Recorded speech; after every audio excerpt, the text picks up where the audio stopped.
Olá, alunos! Olá, professores! Eu sou a professora Yara, sou professora de Química de vocês aqui do Aula em Casa e é um grande orgulho começar aqui o componente Química, tá? Então, junto comigo eu também tenho a professora Darlinda e a professora Cristiane. Nesse momento elas estão lá no chat ajudando vocês aí, caso vocês tenham alguma dúvida durante a aula de hoje, tá bom? Então, estou muito feliz aqui de estar iniciando o nosso componente, só para lembrar que daqui a pouquinho vocês têm aquele momento de interatividade, de participar um pouquinho mais na aula, então fica atento para esse momento que ele é super importante, né? Esse momento que a gente tem um pouco desse contato, ok? Então, vamos para a aula de hoje. Então, a aula de hoje é a aula 13 e a gente vai falar um pouquinho sobre os materiais, as suas propriedades e também os usos, o estado físico da matéria e principalmente as mudanças de estado físico, tá bom?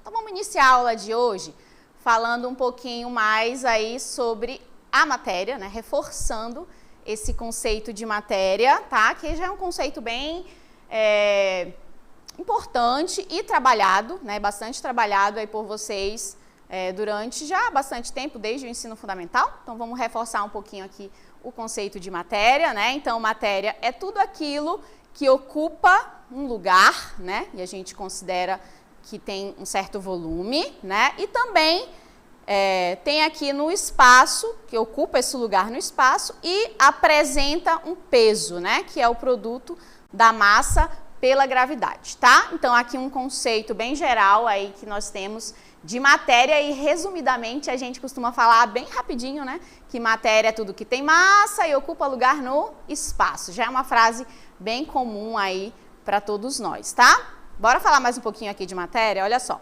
Então, a matéria, né? Os materiais, de uma forma geral, eles podem ter, né? E são classificados a partir das suas propriedades, tá? Então, a gente pode ter aqui as propriedades gerais e também as propriedades específicas, né? Então, qual a diferença entre esses dois tipos aí de propriedades? Basicamente, né, o nome até já ajuda a gente a diferenciar uma da outra. As propriedades gerais são aquelas que não são exclusivas do material, tá? Então, serve para todos os materiais, vamos dizer assim, né? Então, são propriedades gerais, genéricas, tá bom? A gente vai já conhecer algumas delas. Outras propriedades também muito importantes são as propriedades específicas, e aí a gente pode ter dentro aí dessas propriedades específicas as químicas, físicas e organolépticas, né? Então, nós temos as propriedades específicas são aquelas que o nome já diz, né? São específicas para o material, ou seja, são exclusivas para aquele material, podendo ajudar, né, auxiliar, por exemplo, a determinar, a identificar um tipo de material, tá bom? Olha só essa tabela que eu trago para vocês agora. Então, nós temos aí, né, as principais propriedades dos materiais, algumas, tá? Tem outras, muitas outras ainda, então eu trouxe como propriedades gerais a extensão, a inércia, a massa, impenetrabilidade, compressibilidade, elasticidade, divisibilidade e indestrutibilidade, tá? Enquanto que nas específicas eu trouxe também mais algumas, como a cor, o odor, o sabor, o brilho, o estado de agregação da matéria, que aí a gente vai falar um pouquinho mais daqui a pouquinho, né, que são os estados físicos, condutividade, condutibilidade, né, dureza. Eu poderia também citar aqui dentro das específicas os pontos de fusão, pontos de ebulição, densidade, tá? Então, existem ainda muitas outras propriedades que a gente poderia citar, e aí, como eu comentei com vocês, né, inicialmente, tem uma gama de possibilidades de classificação dentro das propriedades específicas, as químicas, as físicas e as organolépticas. Fica aí como, né, forma de pesquisa depois para vocês buscarem um pouquinho mais todas essas propriedades, tá? Agora a gente vai falar um pouquinho dos estados físicos da matéria, os estados de agregação da matéria, olha só.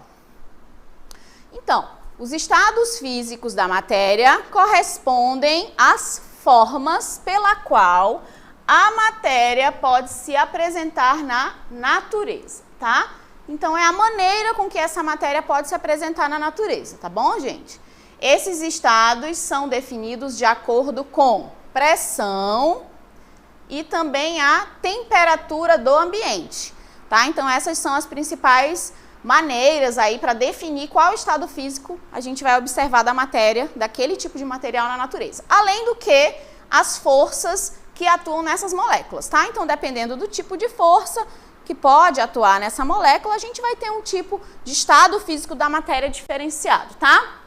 Olha só um pouquinho mais aí dos estados físicos. Então, a matéria, ela é constituída de pequenas partículas, tá? A gente vai falar ainda sobre os átomos, tá? É uma aula mais um pouquinho na frente, né? Mas aí já considerando, já introduzindo que toda a matéria é constituída dessas pequenas partículas, os átomos e as moléculas, que corresponde a tudo aquilo que possui massa, como eu já comentei, né? O conceito de matéria, que possui massa e ocupa lugar no espaço, tá? Então, esse é o conceito de matéria e toda essa matéria é formada por essas pequenas partículas, os átomos. Então, podendo se apresentar nos 3 estados famosos aí que a gente já conhece, né? O sólido, o líquido e o gasoso, que é o que eu apresento aqui para vocês na imagem agora. Olha só, né? Os 3 estados da matéria. O sólido, e aí eu trago aqui como exemplo, né? A gente sempre mostra como exemplo a água, tá, gente? Mas não necessariamente todos os conceitos que serão trabalhados aqui são só para a água, tá? A gente limita como um exemplo de sistema, mas a gente pode aplicar tudo que eu falar aqui para todos os tipos de materiais, tá? Então, a gente pode ter materiais no estado sólido. Aqui uma ilustração de como seria, né, esse estado físico da matéria, se eu pudesse observar as suas partículas, tá? Esse seria o sólido, as partículas bem pertinho, estão vendo? Bem próximas umas das outras. Aqui mais na frente a gente tem o estado líquido. A gente vai já conversar um pouquinho mais sobre cada um deles, tá? Só para a gente observar as imagens, né? No estado líquido, percebam que a gente já tem um afastamento um pouquinho maior das partículas, elas já parecem mais desarrumadas, né, desorganizadas. E aí, o terceiro estado da matéria, o gasoso, como você vê aqui.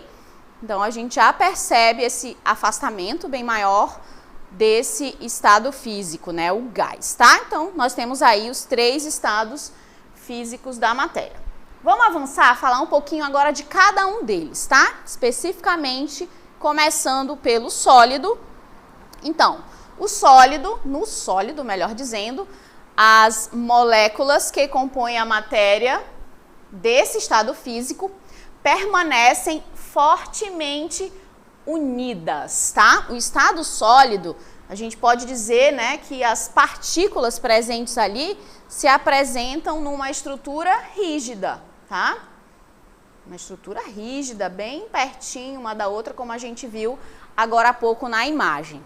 Além disso, as partículas presentes ali no estado sólido, elas estão arrumadinhas, né, de forma que tenham suas características. E a geometria presente ali, dependendo do tipo de sólido que está analisando, né, eles estão organizados, né, geometricamente dispostos, tá? Essas partículas estão organizadas, arrumadas, vamos dizer assim, tá? Não tem muita liberdade de movimento. As partículas no estado sólido, elas, por conta dessa rigidez, elas não têm muita liberdade de movimentação, elas apenas vibram, tá?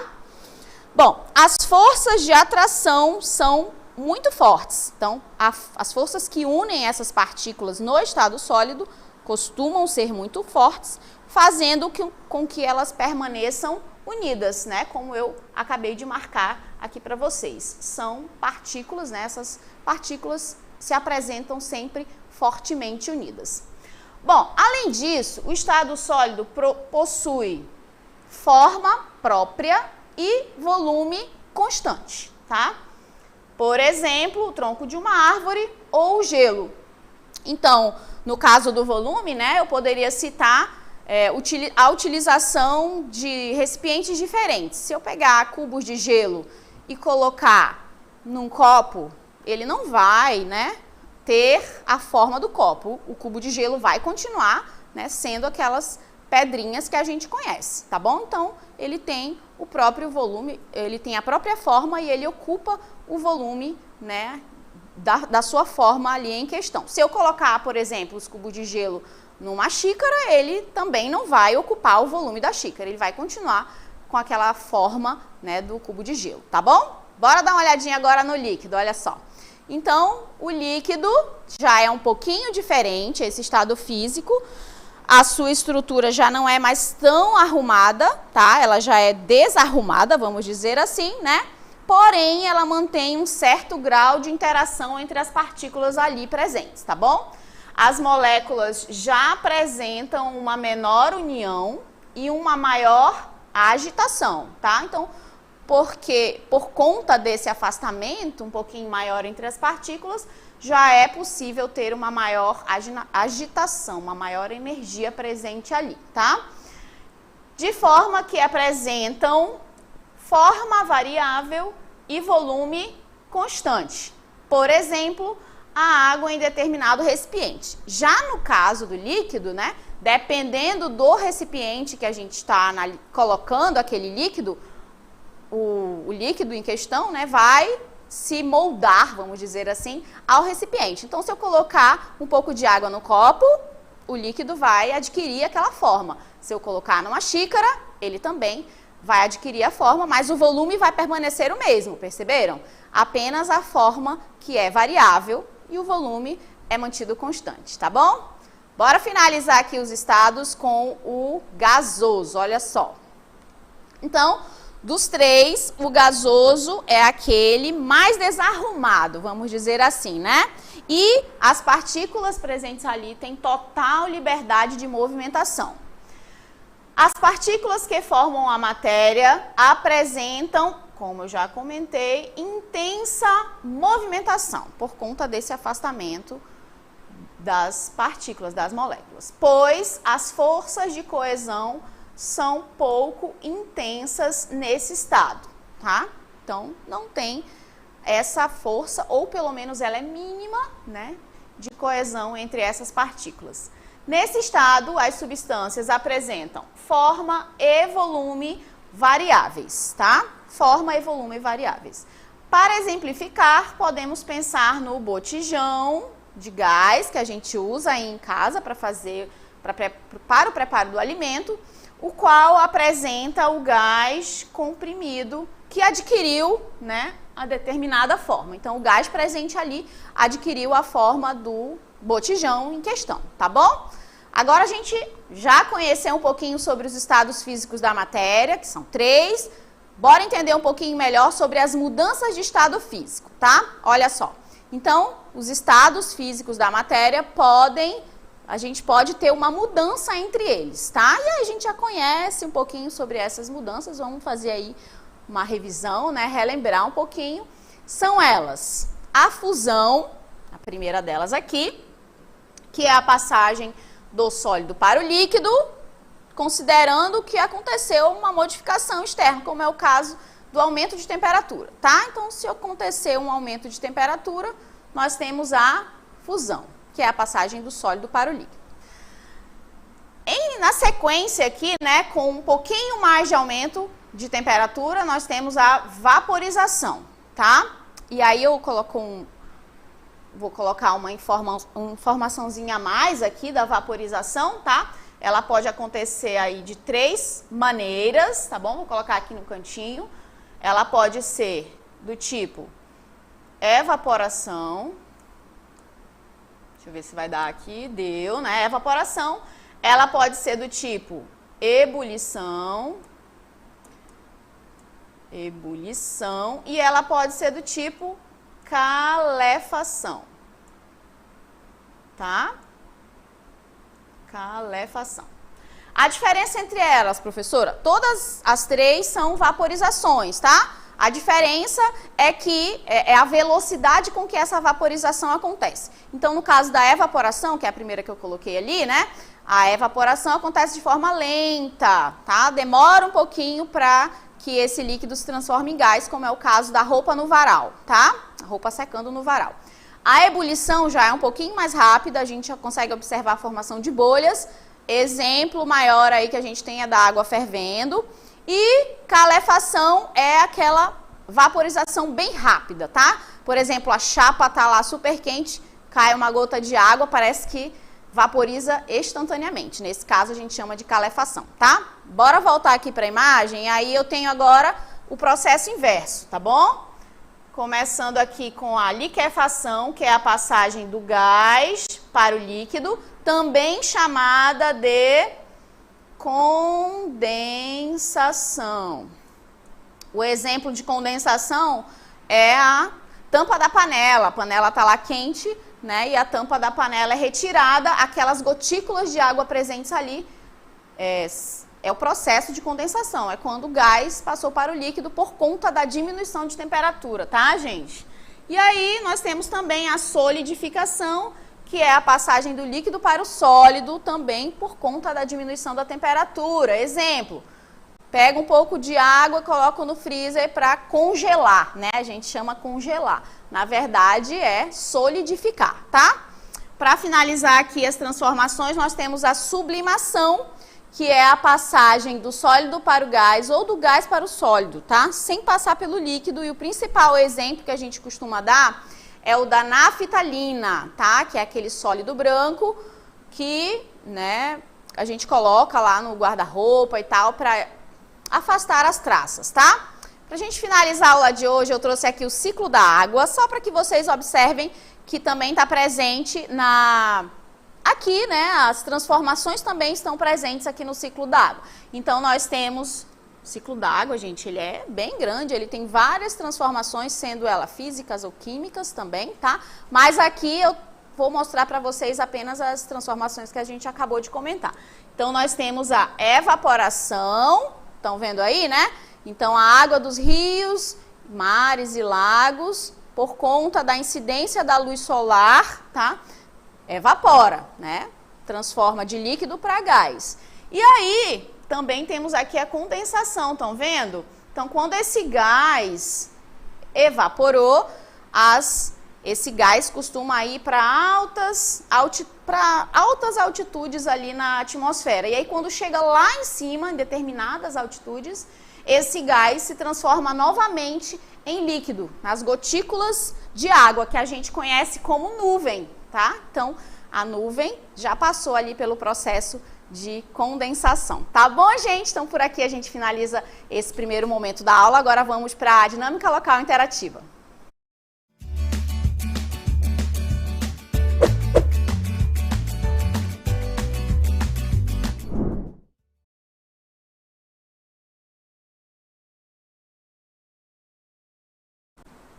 Então, vamos lá. Dei uma olhadinha aí nas questões.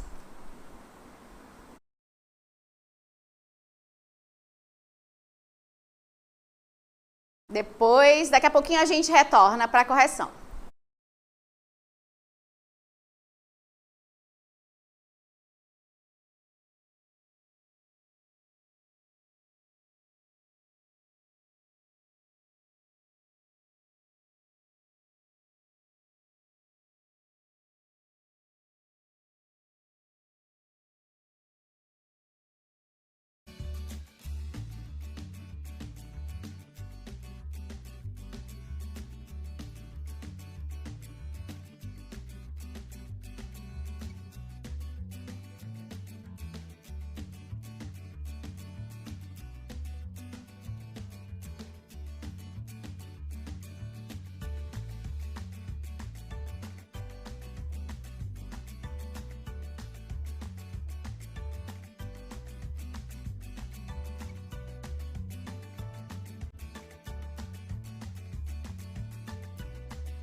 E aí, gente, como foi a DLI? Conseguiram fazer? Eu sei, tava fácil, né?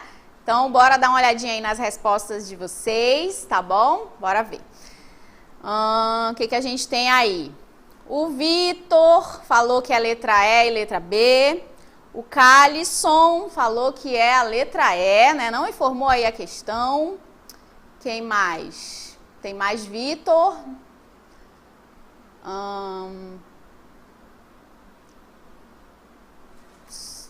Alguém mais respondendo? Bora, gente, estou esperando vocês responderem aí no chat.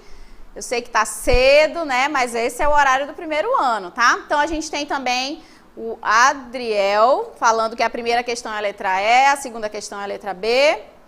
Tem Liv, falou que a segunda é a letra B. O que mais? Temos mais? Dá tempo ainda? Jonathan falou que é a segunda letra B. Bruna também falou que uma das questões aí é a letra E. Quem mais respondeu? Ana Maria, questão 1, letra E. Olha, muita gente marcando a letra E aí na primeira questão. Bruna, né? Acho que eu já comentei aí da Bruna. Quem mais? Vitor aparece bastante aí, né? Aqui. Acho que era Gabriel, né? Aí, Gabriel falou que a primeira questão é a letra E e a segunda questão letra C. Manuele falou também que a letra E. Acho que já. Luciano, segunda questão letra C. Que mais? Jaiane, pode voltar um pouquinho? Caio também falou que é a letra E. Adriel, eu acho, né? Falou que a letra E e a letra C. Que mais? Sandriele, ou Sandrielen, falou que a letra E. Murilo colocou um monte de E, que acho que ele quis dizer que tanto na primeira quanto na segunda é a letra E. Que mais? Graziela falou também que é a letra E. José também comentou aí que é a letra E. Olha, bastante gente respondendo as questões da dinâmica. Bora, gente, ainda dá tempo de interagir, ainda dá tempo de colocar sua resposta lá no chat. Quem mais? Olha a Darlinda! E aí, Darlinda? Olha, tá aí a Darlinda, né? Quem mais? Parabéns, dando parabéns para todos que estão respondendo aí no chat. Mais algum aluno? Acho que é Jonathan, né? Só parabenizando. Gente, então, né, a aula de hoje foi bem simples, uma aula introdutória, que a gente falou um pouquinho sobre a matéria e principalmente os estados físicos da matéria e as suas transformações, tá?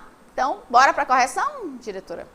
Vamos lá corrigir, bora ver se vocês acertaram, depois eu quero ver lá no chat se você acertou ou não, tá? Então, na primeira questão, tava aí uma pergunta super simples também sobre o ciclo da água. Durante o ciclo da água, observamos a formação de nuvens que ocorre graças à transformação do vapor de água em pequenas gotículas. Lembra que eu comentei, né, sobre essa transformação? Essa mudança do estado gasoso para o líquido tá aqui a chave da questão, olha só. Aqui a gente matou a questão quando a gente encontrou exatamente isso aqui no texto, no item da alternativa da questão 1, melhor dizendo, tá? Então, a gente já sabe que a passagem do gasoso para o líquido é chamada de... Vamos lá para a resposta? Letra E, né? Letra E dizia que a passagem... a mudança do estado gasoso para o líquido é chamada de condensação. Condensação, gente.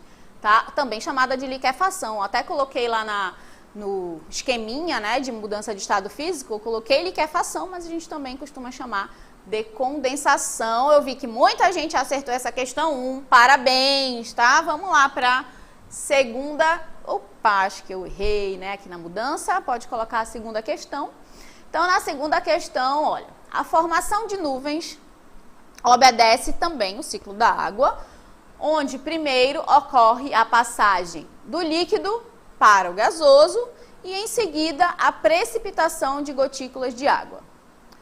Qual dos itens abaixo melhor representa essa transformação física da passagem? Aqui, tá aqui a chave da questão mais uma vez. Então, toda aquela parte acima que você viu, né, é só um texto complementar, mas aqui é que está a nossa resposta, tá? Então, qual é a transformação física da passagem do líquido para o gasoso? Vamos lá para a resposta?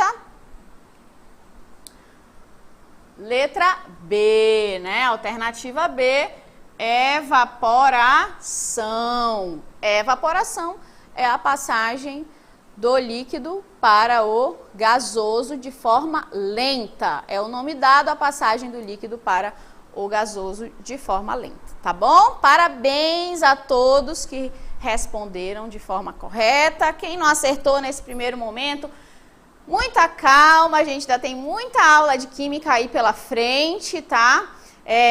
Foi um prazer, gente, estar aqui com vocês, iniciando aqui, dando pontapé inicial na aula de química. Estou muito feliz da participação de vocês. Pena que foi rápido, né? Bem curtinho, mas amanhã a gente tem mais aula, amanhã a gente tem um pouco mais de atividades sobre esse assunto matéria e suas transformações, tá bom? Então eu aguardo vocês, chama os colegas aí para participar e para interagir também, tá bom? Um forte abraço, até amanhã, tchau, tchau!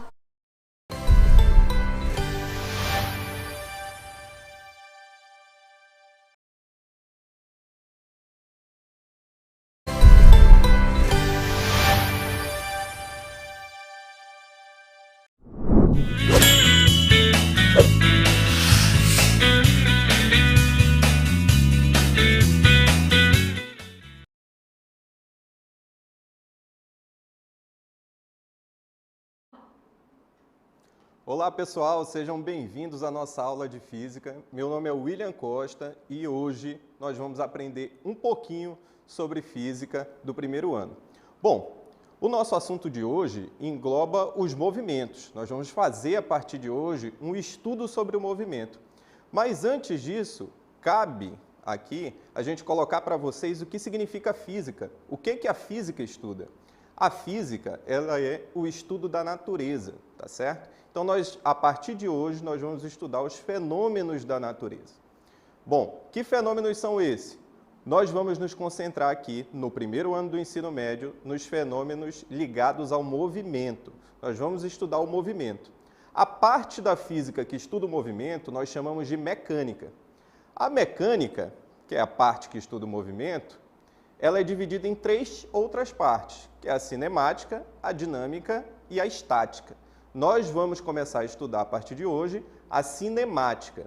O que é a cinemática? Qual é o objetivo da cinemática? O objetivo da cinemática é descrever o movimento. Então, a partir de hoje, nós vamos descrever o movimento. E aí você me pergunta, professor, como eu descrevo o movimento? A partir de um conjunto de variáveis. Quais variáveis são essas? Posição, velocidade, aceleração e tempo. Hoje, nós vamos aprender a determinar posição, velocidade e também nós vamos aprender a determinar o tempo, tá certo? Então, é esse o nosso objeto de estudo. Nós vamos nos concentrar na mecânica, que estuda os movimentos, e nós vamos descrever o movimento, ou seja, nós vamos estudar a cinemática, beleza? Bom, mas para entender um pouquinho sobre a cinemática, você tem que primeiro ter uma noção de alguns conceitos. Por exemplo, o conceito de posição. Quando você estuda a posição de um corpo, você vai associar posição ao local que o corpo ocupa num determinado instante de tempo. Então, imagine que você está fazendo uma viagem numa estrada. Quando você está nessa estrada, você observa assim os marcos quilométricos, né? Você vai lá na estrada e aparece quilômetro 20, demora muito, passa um tempo, quilômetro 30, continua o movimento, quilômetro 40 e assim sucessivamente. Esse marco quilométrico nós podemos associar à posição do corpo, ou seja, o local que o corpo ocupou num determinado instante de tempo. E se você continua a estrada, você vai ocupando sucessivas posições. Esse conjunto de sucessivas posições nós vamos chamar de trajetória, tá certo? Então vamos lá. Posição é o local que o corpo ocupa num determinado instante de tempo. Trajetória vai ser o conjunto dessas sucessivas posições que o corpo ocupou ao longo do movimento. Beleza? Olha só, a trajetória ela tem uma forma. Ela pode ter a forma de uma reta, pode ter a forma de uma parábola e diversas outras figuras que você estuda ali em matemática. Essa forma da trajetória depende do referencial. O que é o referencial aqui em física? O referencial é o corpo através do qual eu analiso se outro corpo está em movimento ou em repouso. Por exemplo, eu aqui na superfície da Terra olho para o céu e vejo o Sol. O Sol nasce de um lado do céu e ele se põe no lado oposto do céu, certo? Ele faz esse movimento aqui. Então, aqui na Terra, me parece, quando eu analiso, quando o meu referencial é a Terra, o Sol está em movimento. Agora, vamos imaginar que eu consigo chegar lá na superfície do Sol, certo? Quando eu estou lá na superfície do Sol e olho para a Terra, o que a Terra está fazendo? Está se movimentando em torno do Sol, em uma trajetória que tem a forma de uma elipse, que nós vamos ver futuramente. Então, veja bem, adotando-se um referencial, eu analiso o movimento do corpo ou se o corpo está em repouso. E quando é que eu posso dizer que um corpo está em movimento? Quando ele muda de posição em relação a esse referencial. Se ele mudou de posição em relação ao referencial, o corpo está em movimento em relação a esse referencial. Beleza? Então, a gente já sabe como é que o corpo se movimenta, quando ele muda de posição em relação ao referencial. Beleza? Agora, pense o seguinte. O corpo ocupa uma posição. Se ele se movimenta, ele vai mudar de posição. Essa mudança de posição, eu posso medir? Posso. E nós vamos chamar essa mudança de posição de variação de espaço ou deslocamento escalar. Veja só, a variação do espaço ou deslocamento escalar é a diferença entre a posição final, ocupada por um móvel, e sua posição inicial. Então, nós temos aqui, olha, matematicamente, nós temos que o nosso ΔS é S menos S0. Veja, posição final nós vamos chamar de S. Posição inicial, nós vamos chamar de S0. Então, se eu quero calcular o deslocamento escalar, nós vamos calcular o nosso ΔS, tá certo? Deslocamento escalar é o nosso ΔS. Veja, só é pegar a posição final subtraída da posição inicial. Veja só na próxima, olha. Vamos ver aí, você vai ver um movimento aí de um carrinho, olha. O carrinho partiu aqui da posição inicial, o horário era 10 horas. Tá aqui o carrinho, realizou toda a trajetória, chegou aqui na posição, não é inicial, a posição final, às 14 horas, certo? Então, veja bem, nós temos aqui um deslocamento. Como é que eu vou calcular o deslocamento desse corpo? ΔS, S menos S0. Veja só, olha, se minha posição inicial é 120, minha posição final 470, quanto vai ser o meu ΔS? 470 menos 120. 470 menos 120 vai dar o resultado de 350 quilômetros, certo? Por que quilômetros, professor? Veja que a marcação aqui está em quilômetros, tá certo? Então é isso, olha. Nós vimos aí o deslocamento escalar. Aí você pode me perguntar assim, olha, professor, então esse deslocamento escalar, ele sempre vai ser igual à distância que o móvel vai percorrer? Bom, vamos raciocinar o seguinte, veja só.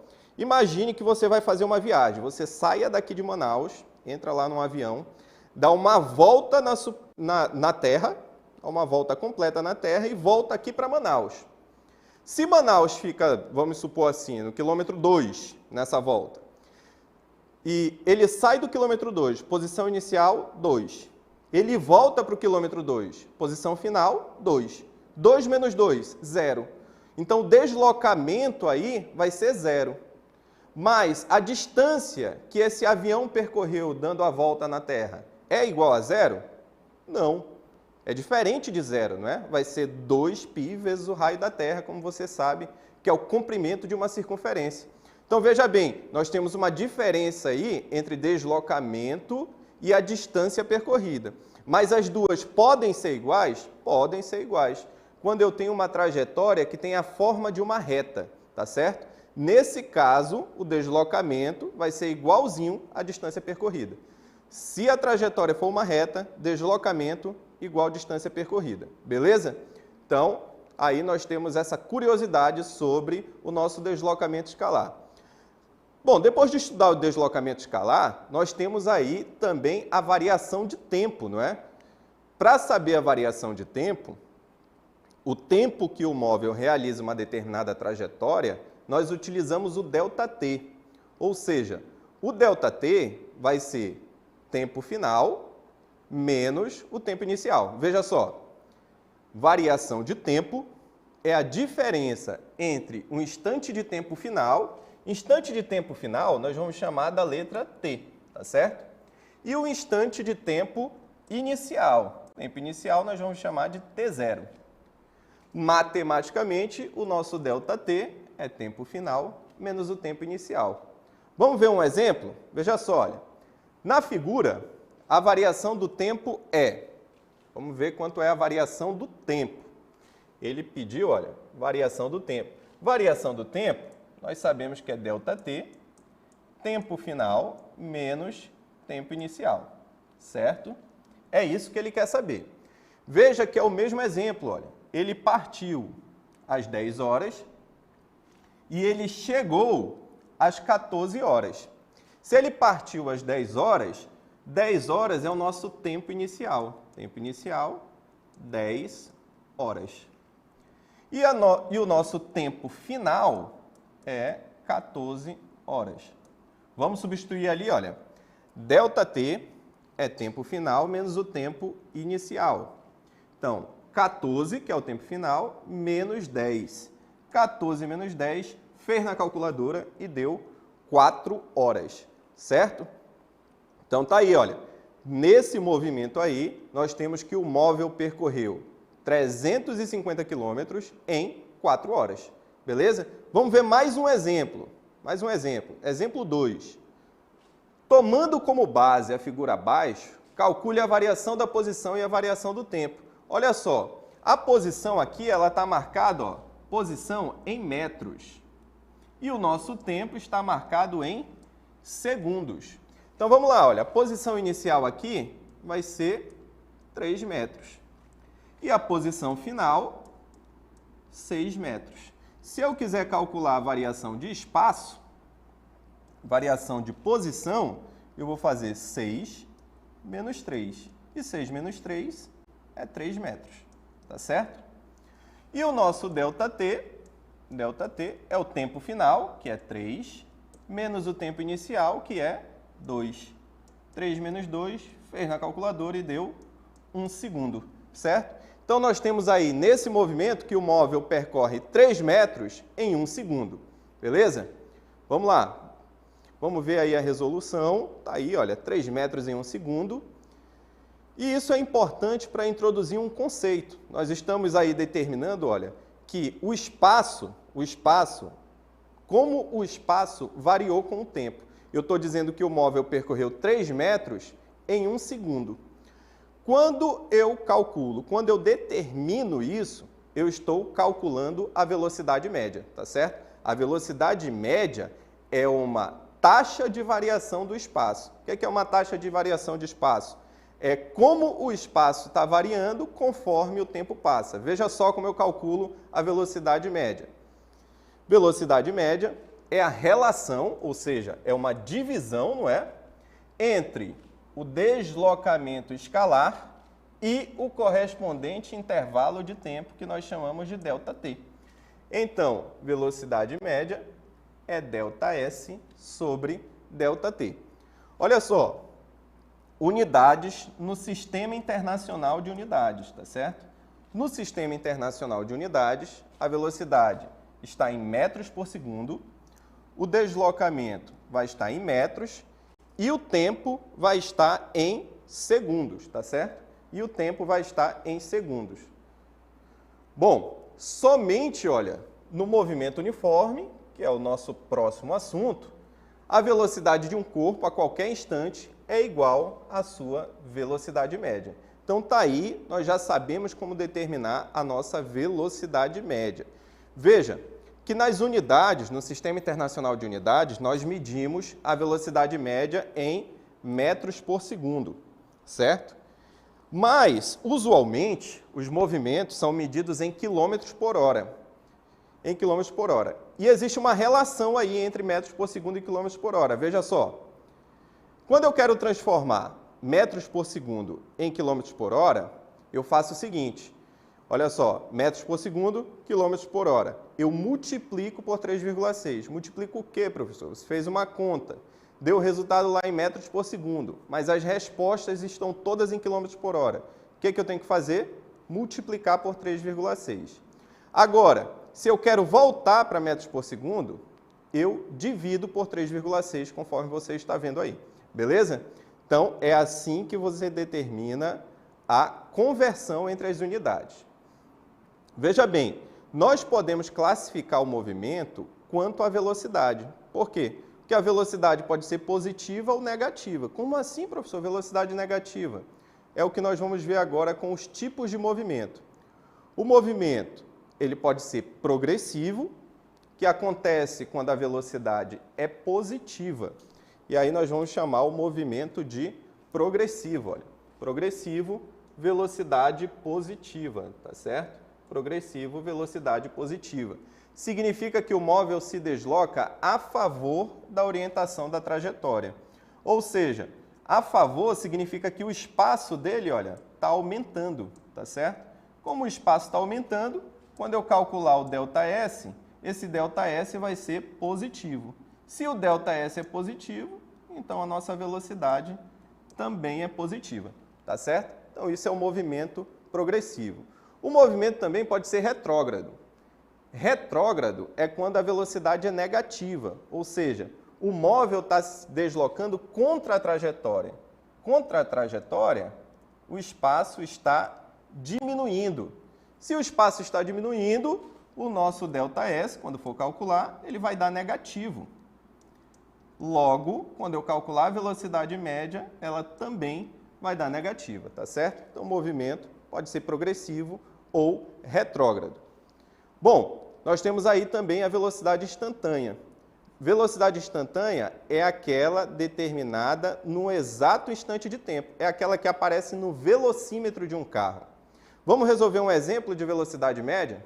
Veja só, nós temos um móvel se desloca 60 metros. Aqui ele já está me dando ΔS.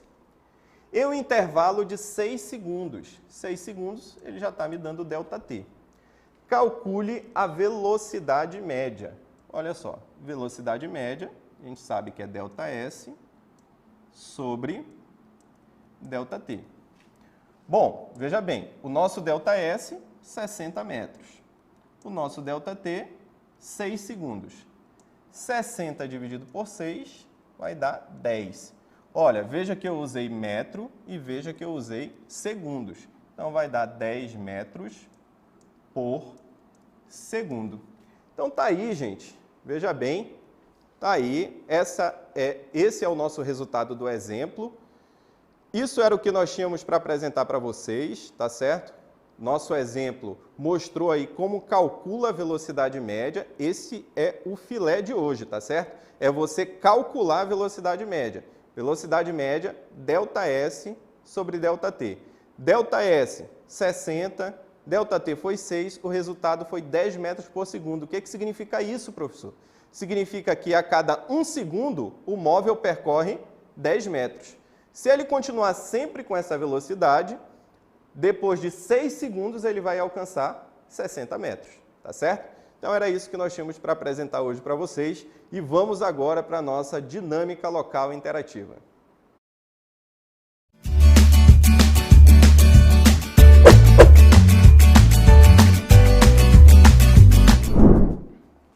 Bom, tá aí a nossa questão da dinâmica local interativa.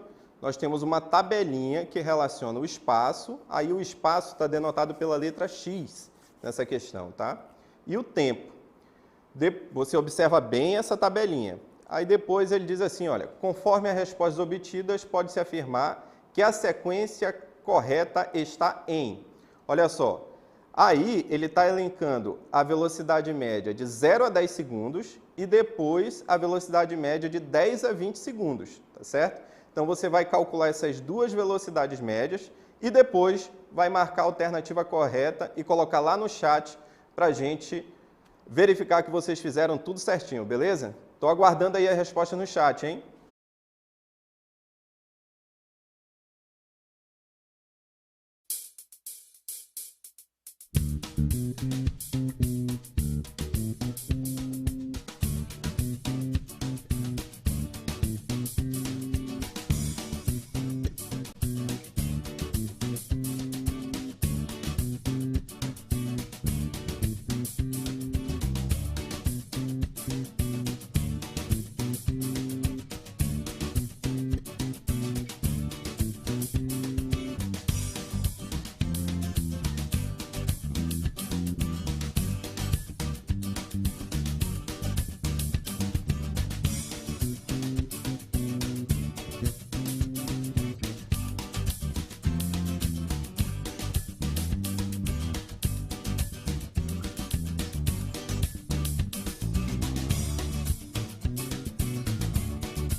E aí, pessoal, estava olhando ali no chat os comentários de vocês, tem gente dizendo que não entendeu nada, arrancando os cabelos em casa, mas calma, gente, é assim, no início a gente tem aquela dificuldade, depois piora, brincadeira, depois melhora um pouco, depois da explicação, certo? Vamos ver quem arriscou aí alguma alternativa. Veja só, nós temos aí a resposta do Davi. O Davi colocou que é o 3, né? O item 3, resposta letra C, não é? Matheus Braga também colocou aí. Genfrey Alex. Nós temos aí a letra A, ele colocou. Genfrey Alex. Nós temos a Damares, que colocou a letra A também. A Larissa Silva colocou a letra A. O Kai Camaral disse que não entendeu nada, mas ele vai responder a letra C. O Ítalo arriscou aí na letra D. Nós temos respostas bem variadas, não é? O pessoal está escolhendo uma letra e chutando. Não pode ser assim, gente, hein? A gente tem que encontrar a resposta. Mas hoje eu vou perdoar vocês porque é o primeiro contato de vocês com a física, não é? Esse primeiro contato é normal que você tenha uma determinada dificuldade. Então, o que é que eu vou fazer agora por vocês? Nós vamos resolver a questão bem devagarzinho. Eu quero que todo mundo que disse que não entendeu nada, preste bastante atenção, tá certo? Porque prestando bastante atenção, nós vamos construir um raciocínio para responder a questão. Você tem que ter em mente que esse raciocínio não vem do nada. Você não vai olhar a questão e vai simplesmente adivinhar qual é a resposta, tá certo? O que é que nós temos que fazer? Nós temos que ler a questão, entender o que a questão quer e depois partir para os cálculos. E é isso que eu vou ensinar vocês agora. Por isso que nós vamos utilizar esse tempo restante inteiro para responder essa questão. Vamos lá, veja só a questão. Olha. Diz o seguinte, vamos ler bem devagar. A tabela abaixo mostra o movimento retilíneo de um ponto material. X está em metros, são suas posições em metros. T, os instantes correspondentes em segundos. Então, o X é o nosso S de lá, tá certo? Vou colocar aqui o S só para que você tenha em mente o que significa. Determine as velocidades médias nos intervalos de tempo de 0 a 10 segundos e, se ele está colocando aqui uma letra E, quer dizer que nós vamos ter que fazer dois cálculos, não é? Nós vamos ter que fazer um cálculo para 0 a 10 segundos e depois nós vamos ter que fazer outro cálculo para 10 a 20 segundos, não é isso? Então, nós vamos começar a calcular aqui os dois. Veja só, se é isso que ele quer. Vamos lá. Primeiro de 0 a 10 segundos. Vamos colocar aqui, olha. Primeiro de 0 a 10 segundos. Veja só, para determinar a velocidade média de 0 a 10 segundos, o que eu preciso? Preciso do ΔS e preciso do nosso ΔT, não é? É assim que eu calculo velocidade média. Então, se eu preciso desses dois valores, eu tenho que ir atrás desses dois valores. Ele está dizendo, olha, que ele quer a velocidade de 0 a 10 segundos. Então, ele quer esse intervalo aqui, olha. Se ele quer de 0 a 10 segundos, nesse primeiro momento, quem é o ΔS? Posição final menos posição inicial. E o nosso ΔT, tempo final menos o tempo inicial. Beleza? Então, vamos lá. Quem vai ser, nesse primeiro momento, de 0 a 10 segundos, o nosso tempo inicial? Nosso tempo inicial é o 0 segundos, tá certo? Olha só, o tempo inicial é 0 segundos e o tempo final é 10 segundos. Por quê? Porque ele quer o movimento de 0 a 10 segundos. Correspondente aos 0 segundos, nós temos aqui na tabela, olha, um espaço inicial de 0 metros, não é? Correspondente ao tempo final, nós temos um espaço final de 100 metros. Então, tá aí, olha, eu tenho espaço inicial, espaço final, tempo inicial, tempo final. Vamos substituir na equação? Olha só, Para começar a substituir, aqui, olha, eu começo com a letra S, não é? Posição final. Posição final é o 100. 100 menos a nossa posição inicial. Posição inicial, 0. 100 menos 0, certo? Sobre tempo final. Quem é o nosso tempo final aqui, que nós vimos? É o 10, não é? 10 menos o tempo inicial, que é quanto? 0. Pronto. Eu tenho 100 menos 0, vai dar 100. 10 menos 0 vai dar 10. 100 dividido por 10, não é? Que agora eu tenho uma divisão. 100 dividido por 10, corto os zerinhos e vai dar 10 metros por segundo. Ou seja, a minha velocidade média de 0 a 10 segundos foi 10 metros por segundo. Pronto, agora ficou fácil, porque eu vou fazer o segundo cálculo é o seguinte, olha, é de 10 a 20. Se é de 10 a 20, vamos calcular aqui o nosso ΔT, olha. ΔT. Se é de 10 a 20, o tempo final é 20 e o tempo inicial é 10. 20 menos 10, 10. O nosso ΔS vai ser 300, que é a posição final, que corresponde a 20, não é? 300 menos a posição inicial, que é 100. 300 menos 100 vai dar 200. Então, vamos lá. Velocidade média, ΔS, que é 200, sobre o ΔT, que é 10. 200 dividido por 10, você vai calcular e vai dar 20 metros por segundo. Então, vamos lá, olha. Passando aí para a próxima cartela, nós vamos ver, olha. Conforme as respostas obtidas, pode-se afirmar que a sequência certa está em... Olha só, de 0 a 10 deu 10 metros por segundo. Então, já sei qual é a resposta, né? 10 metros por segundo e 20 metros por segundo é o item 3. O item 3 está na letra C, não é verdade? Então, a letra C, nós temos aí o item 3. Essa questão, ela pedia para você calcular a velocidade em 2 momentos, tá certo? De 0 a 10 segundos, depois de 10 a 20 segundos. Se você ainda ficou com alguma dúvida, você pode ali me procurar no chat, que eu vou estar à disposição para responder as suas dúvidas. E agora, nós vamos para a aula do 2º ano do ensino médio com a professora Yara.